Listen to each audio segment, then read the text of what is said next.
Hello, नमस्कार. कसे आहात सगळे? मस्त आणि मजेतच असणार. तर आजचा व्हिडिओचा विषय तर तुम्हाला समजलंच असेल थंबनेलवरून. तर आजचा विषय म्हणजे आम्ही सध्याला केरळमध्ये राहतो. म्हणजे आता इकडंच असतो आम्ही. तर इथं राहण्याचा किंवा माझा पूर्ण टोटली महिन्यात आम्ही किती खर्च करतो, हेच मी तुम्हाला आज या व्हिडिओतून सांगणार आहे. तर खरंच आपण आपल्या महाराष्ट्रात राहतो ना, जितका खर्च लागतो आपण म्हणू शकतो त्याच्या डबलसुद्धा लागतो आहे. कारण भाजी, किराण्याचा तुम्हाला एक सेपरेट व्हिडिओ बनवून मी तुम्हाला सांगणारच आहे की किती फरक आहे. महाराष्ट्रात जर तोच किराणा जर आपण 1000ला घेतला तर मिनिमम डबल तर इकडं जातो, इतका महाग आहे. खरंच मला म्हणजे सांगू शकत नाही असं मी पण नक्की व्हिडिओ बनवीन. तर खूप महागाई आहे इकडं, खूप म्हणजे खूप. मला वाटतं कधी-कधी यावं सगळं सोडून महाराष्ट्राला, पण काय करणार, असं नाही करू शकत. आम्हाला तर आता इथंच राहावं लागणार आहे. कारण माझ्या मिस्टरांचा बिझनेस आहे इकडे, त्या निमित्तानेच आम्ही इकडे राहतो. तर तेच तुम्हाला मी सांगणार आहे की आम्ही इथं एका महिन्यासाठी आम्हाला किती खर्च जातो. तर आम्ही दोघंच राहतो, अजून आम्हाला काही म्हणजे मुलं वगैरे नाहीत. मी आणि माझे मिस्टर आम्ही दोघंच राहतो. तर बघू शकताय, खरंच तुम्हाला विश्वाससुद्धा पटणार नाही की इतका खर्च आमचा एका महिन्याला जातो. तर सुरुवातीला तर आमचं स्वतःचं घर नाही इथं, मी भाड्याच्या घरी राहतो. आणि घर भाडं म्हणजे पूर्ण आउटसाईडला राहतो आहे आम्ही. मेन जी सिटी आहे केरळमधील त्रिशूर या जिल्ह्यात राहतो. आणि तिथून थोड्या अंतरावरती एक गाव आहे. गाव म्हणजे सिटी टाईपच आहे, पालेकल म्हणून, पण त्यातूनसुद्धा मी जरा आउटसाईडला राहतो. मेन सिटीत जवळपास जर घर घ्यायला म्हणलं तर मिनिमम असं 10च्या वरच भाडं आहे. पण आम्ही आउटसाईडला राहतो त्यामुळं आमचं घर भाडं तर आता 5000 आहे. तर पहिलं तर घर भाडं म्हणजेच 5000 घर भाडं. दुसरं राहिलं तर लाईट बिल पण आम्ही राहतो तिथंच वरच्या साईडला.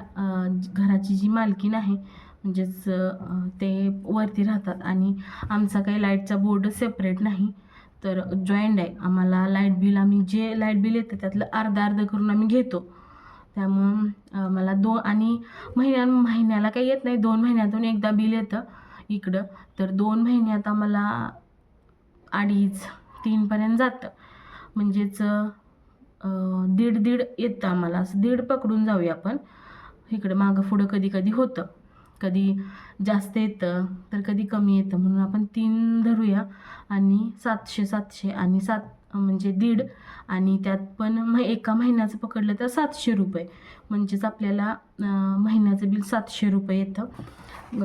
नंतर राहिला किराणा इतकं दोघं आम्ही राहतो, पण आम्हाला मी तर असं पकडलं आहे 4 ते 5,000पर्यंत जातो.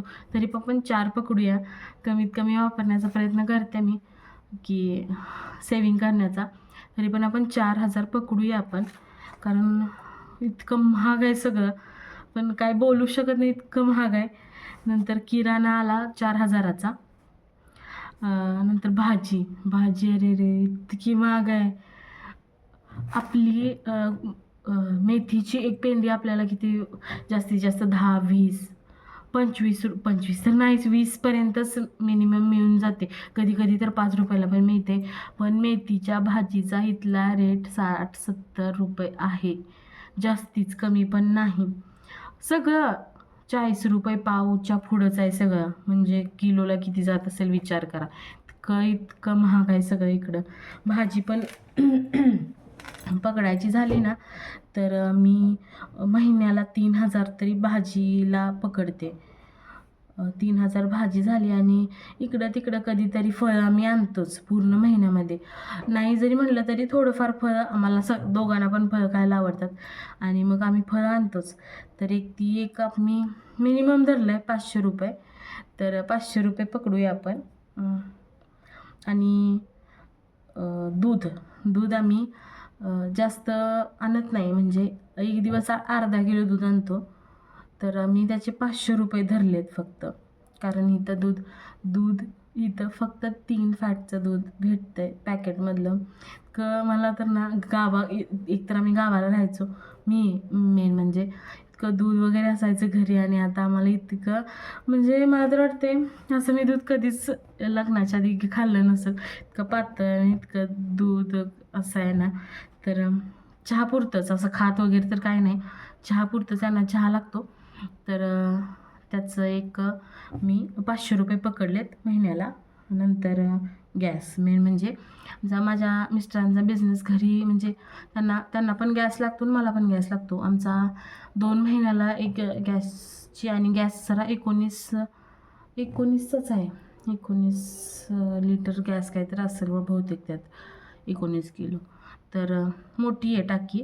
तर त्या टाकीला आम्हाला 1700-1800 रुपये एका टाकीला जातात, आणि 2 टाक्या आहेत अशा, म्हणजे त्याचं 4000 धरले तर महिन्याला आपले 2000 जात आहेत. मग गॅस 2000चा झाला. नंतर पेट्रोल यांचं काम पण दिवसातून 4-5 फेऱ्या तरी असं सिटीत, मेन सिटीत इथून एक 4-5 किलोमीटर तरी असेल मला वाटतं आहे ते, आणि दिवसातून 4 ते 5 फेऱ्या त्यांना माराव्या लागत आहेत. तर मग त्याचं झालं 2000 तर मी पेट्रोलचे पकडते मिनिमम, आणि नंतर जिथं कामाला जातात तिथलं पण त्यांना द्यावं लागतात पैसे, त्याचं पण मी 2000 पकडते. त्यांचा बिझनेस आहे, त्याच्यासाठीच त्यांना जावं लागतं आणि तिथे पण पैसे द्यावे लागतात. आमच्या इन्कममधूनच तो खर्च जातो, त्यामुळं मी तो पकडला इथं. आणि असंच घरात इकडं तिकडं काहीतरी पार्सल वगैरे असं मी त्याचं एक 2000 तरी पकडते. आणि वर खाली सगळ्या याच्यात काय म्हणजे किराणामध्ये झाला असेल किंवा लाईट बिलमध्ये असं थोडंफार इकडं तिकडं मिळून 1000 एक एक्स्ट्रा धरलेत मी. म्हणजे टोटल वरचा खर्च मी 3000 धरला आहे. इकडं तिकडं काय पण असतं आपला खर्च, आपण एकदम परफेक्ट तरी नाही पकडू शकत. तर ते